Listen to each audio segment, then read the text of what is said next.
Olá, está começando mais um TVT Entrevista. No programa de hoje vamos falar sobre o aquífero Guarani e sua real situação. Você sabe o que é e qual a importância dele para nossas vidas? Fomos às ruas para descobrir o que as pessoas sabem sobre o assunto. Vamos ver? Você sabe o que é o aquífero Guarani? É a maior reserva de água que existe no mundo? Não. Sei, mas não vem me pedir para explicar, não. É um reservatório de água aqui na área de Ribeirão, que é de onde a gente retira água para toda a população da cidade. O aquífero é uma fonte de água muito abundante que pega boa parte do Brasil, Argentina, se não me engano, Paraguai, Uruguai também, que é um dos maiores mananciais de água do mundo. E você sabe de onde vem a água que você bebe? Do aquífero? Sim. A nossa aqui de Ribeirão é do aquífero.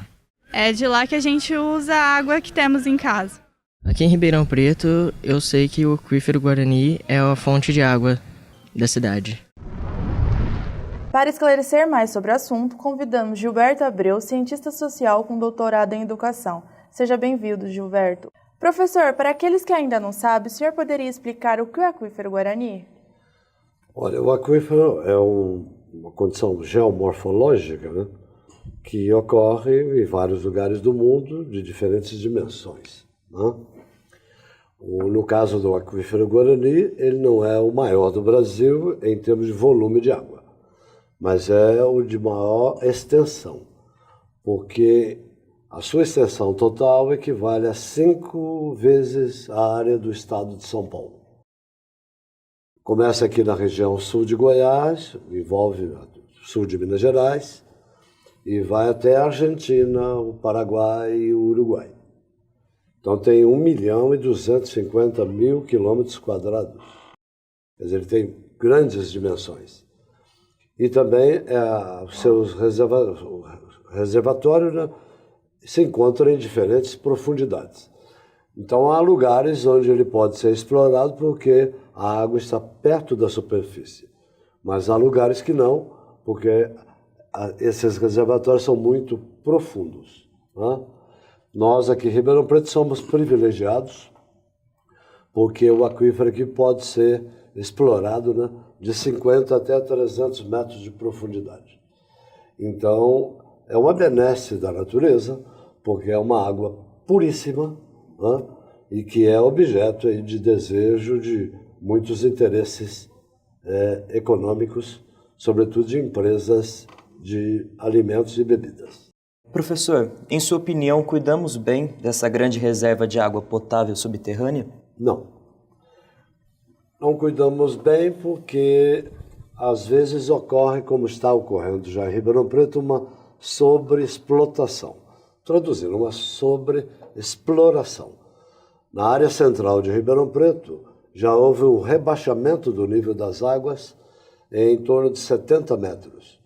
Isso equivale a uma exploração além da medida, que seria o fato de que nós extraímos uma maior quantidade de água do que, numa maior velocidade do que ela é reposta. Então, além desse fator da sobreexploração, nós temos também problemas de possíveis contaminações e poluições. Há interesses políticos e econômicos que afetam a preservação do aquífero e a qualidade da sua água? Olha, políticos eu poderia dizer que seria burrice de pessoas não conhecerem o potencial que temos, né, e a riqueza que temos em termos de água de alta qualidade. Porque a burrice é a coisa mais globalizada do mundo e como aqui ela tem maior densidade, as pessoas não têm a dimensão da riqueza que nós habitamos sobre ela, né? Agora, interesses econômicos existem muitos, né?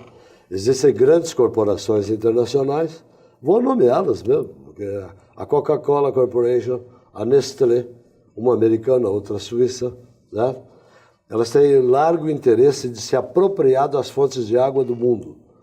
E isso é um crime contra a humanidade, porque eu tenho para mim, e as Nações Unidas também têm, de que a água é um recurso humano e não um recurso econômico. Como é um bem necessário à sobrevivência humana, ela não pode ser mercantilizada como outro bem qualquer. Para ficar mais claro sobre o que é o aquífero, vamos exibir um vídeo bem didático da Agência Nacional de Águas.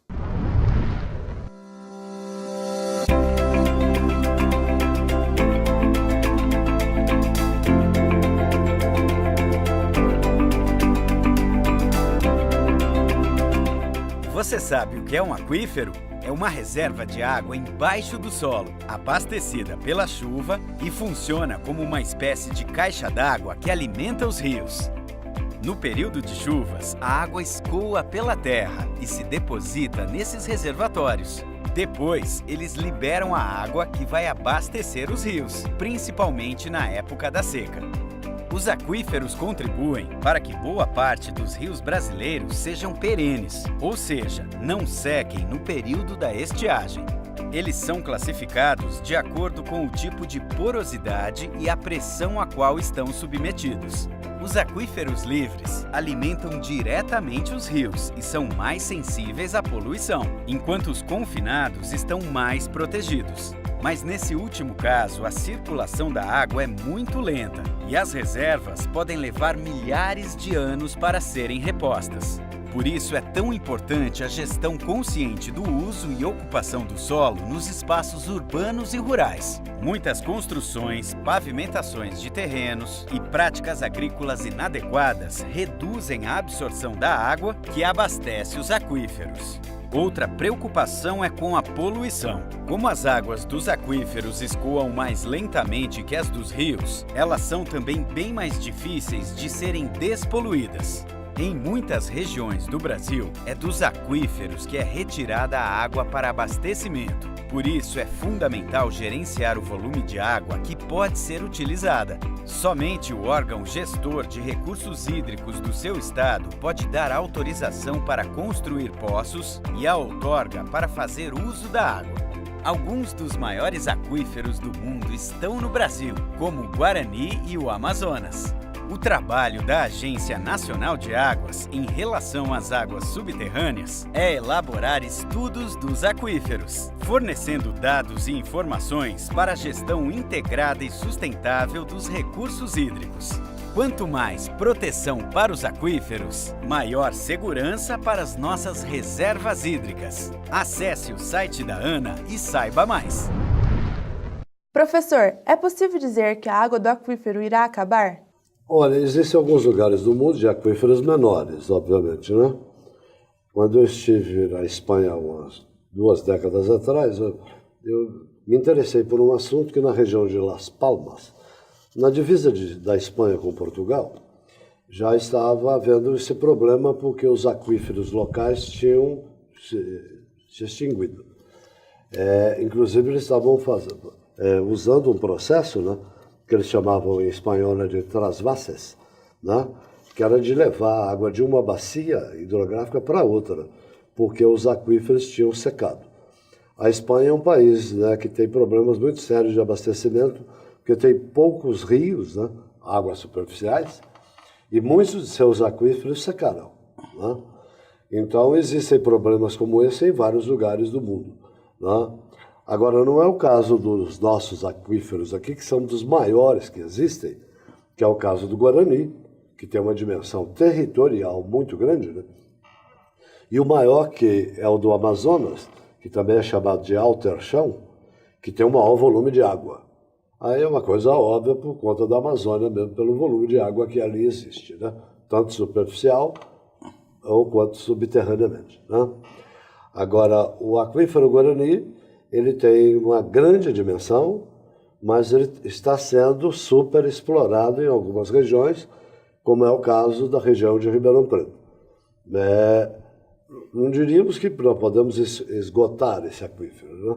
Mas a água ela vai ficar cada vez mais difícil de ser extraída, porque ela vai, digamos, ficar cada vez mais profunda. E aí muito mais energia e sondas muito mais profundas precisariam ser usadas.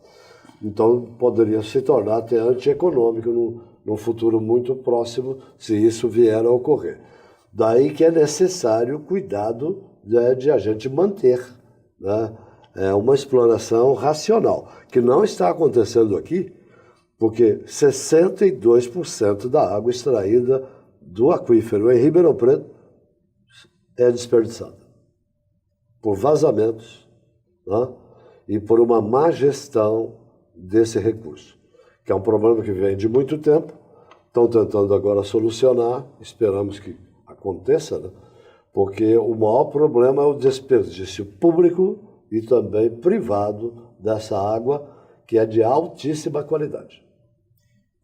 Professor, o senhor comentou agora sobre a situação atual em Ribeirão e como caminha o plano diretor em relação à proposta sobre o uso e a prevenção do aquífero? Olha, acaba de ser aprovada aqui uma agência reguladora, né, da questão da água em Ribeirão Preto, que é curioso, que é uma agência que não fica aqui, né? Ela vai gerenciar a água de Ribeirão Preto de Campinas. Como a CPFL já está em Campinas, nós viramos um bairro de Campinas, né? Nós estamos sendo gerenciados por uma cidade maior que a nossa. Isso não é nenhum problema imediato, mas o problema é que nós devíamos ter criado uma agência reguladora local, ou, no mais, metropolitana. Porque é claro que haveria uma demanda maior de experiência para essa regulação, e essa agência parece que tem maior experiência nisso, né? Mas eu acho que seria mais proveitoso que a gente tivesse uma regulação local, né? O grande problema de Ribeirão Preto nessa regulação é a enorme perda que a gente tem na extração da água e também nos maus hábitos da população de usarem uma água de altíssima qualidade como vassoura hidráulica para lavar calçada ou para lavar carro. Aí nós teremos que criar uma nova cultura de um reuso da água já servida para usos não potáveis, né?